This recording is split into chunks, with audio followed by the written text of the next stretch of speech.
আগামী ২৮ জুলাই দেশে ফিরছেন বিএনপির ভারপ্রাপ্ত চেয়ারম্যান তারেক রহমান। দলের একাধিক দায়িত্বশীল সূত্রের বরাতে এমন তথ্য প্রকাশ পেয়েছে। প্রায় ১.৫ দশকের নির্বাসন, জেল, জরিমানা এবং রাজনীতি থেকে দূরত্ব কাটিয়ে নির্বাচনকে সামনে রেখে তার এই প্রত্যাবর্তন বিএনপির রাজনীতিতে নতুন উত্তেজনা তৈরি করেছে। আর এটা ওইটা না, কাপড় ধোয়ার একটাই সলিউশন, চাকা অনেক।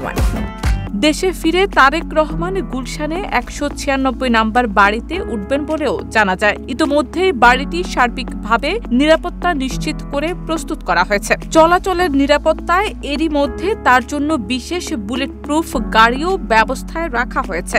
দলের শীর্ষ নেতাকে স্বাগত জানাতে উচ্ছ্বসিত দলের নেতাকর্মীরা। আশা করা হচ্ছে তার ফেরার দিন ২০ লাখ নেতাকর্মীর উপস্থিতি হতে পারে।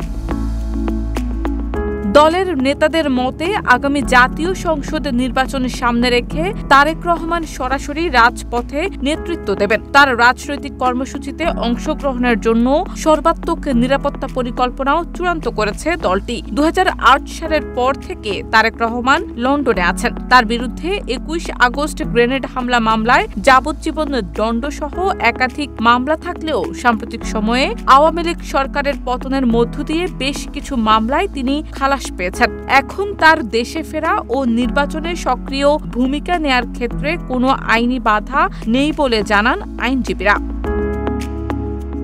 শারমিন নিশু, ঢাকা পোস্ট।